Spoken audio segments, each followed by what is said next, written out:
Hey guys, welcome back to my channel. स्वागत है आपका अपने चैनल में। तो वीडियो को प्लीज़ लाइक, शेयर और सब्सक्राइब कर दीजिए। नए हैं तो बेल आइकन दबा दीजिए। और यहाँ मैं गई थी अल्ट्रासाउंड करवाने, तो मैंने वीडियो को बहुत स्पीड में कर दिया था।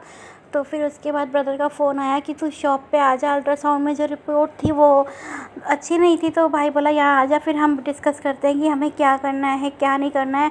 तो मैंने कहा चलो चलते हैं। और मुझे यहाँ ना मार्केट बंद बंद दिख रही थी, तो मैंने कहा आज मार्केट कैसे बंद है। फिर याद आया कि लास्ट मंडे है, तो लास्ट मंडे को यहाँ पर जो है मार्केट बंद होती है। और इधर बंद थी, तो इस बारी ब्रदर ने 2 बारी से वो खोल रहा है। उसके बाद डिस्कस किया कि चलो दिखाते हैं। फिर मैं यहाँ पर, ये अम्मा हॉस्पिटल है, तो मैं यहाँ आई। और ये यहाँ पे हमारे यहाँ पे एशिया का सबसे बड़ा हॉस्पिटल बना है। तो यहाँ भूल भुलैया बहुत ज़्यादा है, क्योंकि काफ़ी बड़ा 100 पता नहीं कितने 35 पता नहीं कितने उसमें बना हुआ है एकड़ में। तो यहाँ पर बहुत ज़्यादा प्रॉब्लम हो रही थी, गाड़ी कहाँ खड़ी करनी है जैसे कैसे पूछ के हम गए। तो यहाँ पर पहुँचे, बहुत ही अच्छा और बहुत ही बड़ा सा हॉस्पिटल है।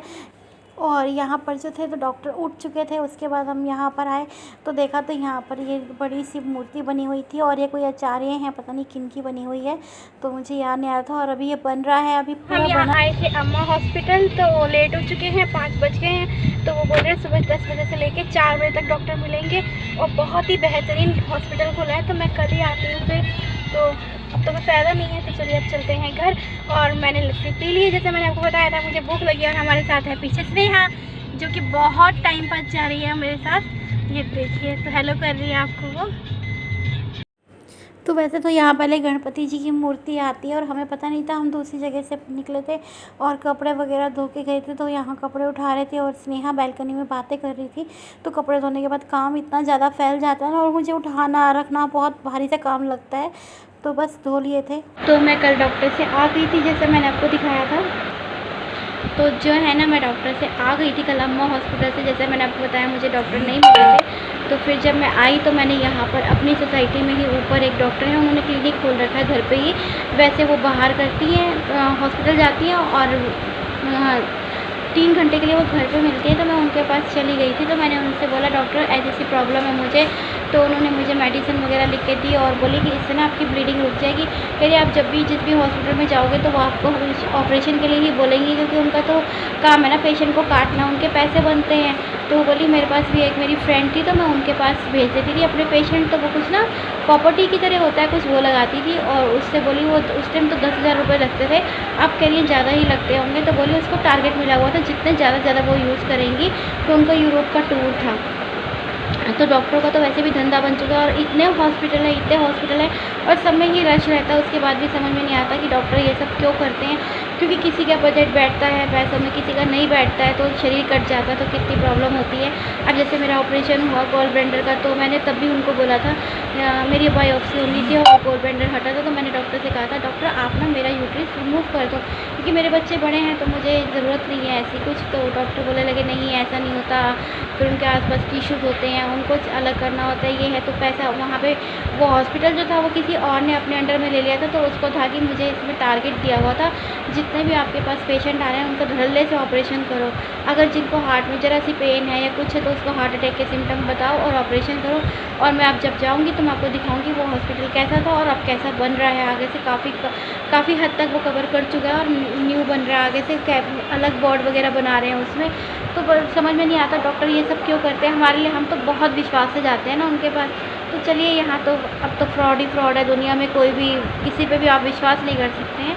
तो यहाँ पर फिर उन डॉक्टर ने मुझसे बोला आप मेडिसिन खाओ, आपकी ब्लीडिंग रुक जाएगी और ऑपरेशन की ज़रूरत नहीं है। तो वो बोली आयुर्वेदा में विश्वास करते हो? तो मैंने कहा हाँ, जिससे आराम आए, चाहे वो आयुर्वेदा हो चाहे होम्योपैथिक हो। तो बोलने लगी आयुर्वेदा का मैं आपको ट्रीटमेंट करूँगी। और फिर मैं पहले ब्लीडिंग रोकती हूँ। तो ब्लीडिंग रुकी है, लेकिन जैसे बीच बीच में आ भी जा रही है। तो मेरा जो वो है बल्कि हुआ पड़ा है, और उसमें ना स्वेलिंग हुई पड़ी है। तो 8.4 mm का कुछ ऐसा हो चुका है। तो वो बोली उसमें स्वेलिंग है, और वो तो फिर ब्लीडिंग तो होनी ही थी, क्योंकि शुगर भी है और बीपी भी है। तो बोली बीपी की वजह से भी हो सकता है उससे ब्लीडिंग स्टार्ट हो गई हो। तो वो मुझे बोलने लगी अब आपको बीपी है, शुगर है, थायराइड है, काफ़ी सारी प्रॉब्लम है। तो बोली आप हर डॉक्टर मुझे ये कहता है आप चलते कैसे हो, आप जीते कैसे हो, लेकिन मैं अपने ऊपर अपनी बीमारियों को हावी नहीं होने देती। मैं कल भी डॉक्टर पे गई तो मैं स्माइल पास कर रही थी। मैं जब भी गई तो मेरे फेस को देख के आपको नहीं लगेगा, क्योंकि मैं ना बीमारियों को एक बार भी अपने ऊपर हावी नहीं होने देनी। मुझे पता है जिस दिन मैंने अपनी बीमारियों को हावी होने दिया अपने ऊपर तो मैं बिस्तर से भी नहीं उठ पाऊँगी। तो कल मेरे भाई का फ़ोन आया तो वो भी ये बोल रहा था, कहता है पता नहीं कौन सी शक्ति है, कुछ है जो तुझे बचा के रखा हुआ है। तो मैंने कहा हाँ पता नहीं भाई क्या चीज़ है। तो वो बोला शुक्र है कि तू मतलब वो कर रही है उससे। तो मैंने कहा हाँ भाई ठीक है। तो नहीं तो मैंने देखा है ज़रा सी, और मेरा जो पहला फर्स्ट टाइम बीपी था तो वो 280 से भी पार था। तो वो डॉक्टर तो दवाई नहीं दे रहे थे, वो भी हैरान थे कि आप चल के कैसे आए हो मेरे क्लिनिक तक। अभी तो कल तो मेरा 190 था तो वो डॉक्टर हिल गई थी पूरी, आप बॉयल खाना खाओ, आप ये खाओ, और आपको बोली आप देसी घी। और आपको पता है मेरे घर में सरसों का तेल, मेरे घर में सेंधा नमक, लहसुन, हर चीज़ अच्छी यूज़ होती है। लेकिन मुझे नहीं पता कि कहाँ से घर में प्रॉब्लम, और मतलब इतनी नेगेटिव घर में आई हुई है ना, मैं आपको क्या बताऊँ कि समझ में नहीं आता कि हो क्या रहा है मेरे साथ।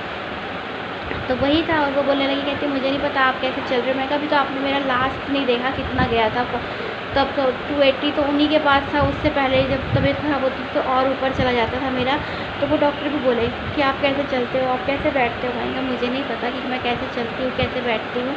तो चलिए अभी फ़िलहाल हम लेकर आ रहे हैं, कल मैं सोच रही हूँ गणपति लेके आऊँ। तो उसके लिए थोड़ा सा ना मैं सेटअप तैयार कर रही हूँ। जो मेरी साड़ी है उसको मैंने थोड़ा सा ऐसा दिया है कुछ लुक, और अभी करा नहीं है। अभी जब डेकोरेट करूँगी तब आपको दिखाऊँगी। तो मैंने थोड़ा सा ना घर का लुक भी चेंज किया है। तो यहाँ पर मैं दिखाती हूँ आपको। तो यहाँ पर तो वहाँ देखिए मैं जूम करके दिखाती हूँ, यहाँ पर पटाखे बज रहे हैं, शायद गणपति लाए हैं इसलिए बज रहे हैं।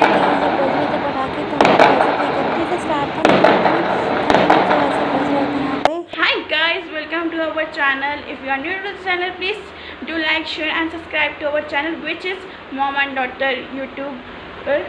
और आपको यहाँ बहुत अच्छे अच्छे व्लॉग्स देखने को मिलेंगे, हम लोगों के एंटरटेनिंग में मिलेगी, कुकिंग में मिलेगी, बहुत कुछ मिलेगा। तो गाइस आज फाइनली इतने टाइम बाद हमारे घर में नया मेहमान आ रहे हैं, जो हैं आप लोगों को पता होगा गणपति बप्पा। और सबसे पहले आप लोगों को गणेश चतुर्थी की बहुत बहुत शुभकामनाएं। गणपति बप्पा आप लोगों को बहुत सारी ब्लेसिंग्स दें, बहुत सारा धन दें, बहुत सारी हैप्पीनेस दें। ओके, तो यहाँ पे मम्मी ना मेरा हेयर स्टाइल बना रही है। मैं सब क्यों मेरा हेयर स्टाइल बना रहा है, मैं क्यों तैयार हुई, ये बताओ। क्योंकि अपने आप को महाराष्ट्रीय लुक देगी, क्योंकि हम ला रहे हैं गणपति बप्पा, तो ये वो लुक देना चाह रही हैं। तो मैं मतलब हेयर स्टाइल तो मैंने कर दिया, मुझे ऐसे आता नहीं, लेकिन बहुत सुंदर सा किया है। फिर भी मैंने दिखाऊंगी अभी। मम्मी ने आज तक, will you guys trust me, मतलब मेरे बाल बहुत हैवी हैं, जैसा कि दिख भी रहा होगा थोड़ा थोड़ा। मेरी मम्मी ने आज तक मेरी फ्रेंच चोटी भी नहीं बनाई। तो आज ज़िंदगी में मेरी मम्मी ने पहली बार ये चीज़ करी है मेरे लिए, और मुझे ये ना बहुत सेटिस्फाइंग लग रहा है, बहुत सुंदर लग रहा है। तो यस, हम लोग अब जा रहे हैं, मम्मी नहीं जा रही है, मम्मी घर पे तैयारियां करेगी, और आखिरती मैं वगैरह जा रहे हैं, और हमारी कज़न आई हुई है, एक बड़े मामा की बेटी स्नेहा, जो आपको व्लॉग्स में ज़रूर दिखती है। हम लोग जा रहे हैं मार्केट गणपति बप्पा लेने और बाकी सारे सामान लेने। तो हम मिलते हैं आपको मार्केट जाके, स्टे ट्यून्ड। बाकी यहाँ से जो है वो मम्मी कैप्चर करेगी, वहाँ से वो कैप्चर कौन करेगा, मम्मी, आशी और अक्को और स्नेहा। और आपको एक्साइटमेंट हो रही है मम्मी गणपति बप्पा हमारे घर आ रहे हैं? इनके घर भी आए होंगे, आपके घर भी आए होंगे।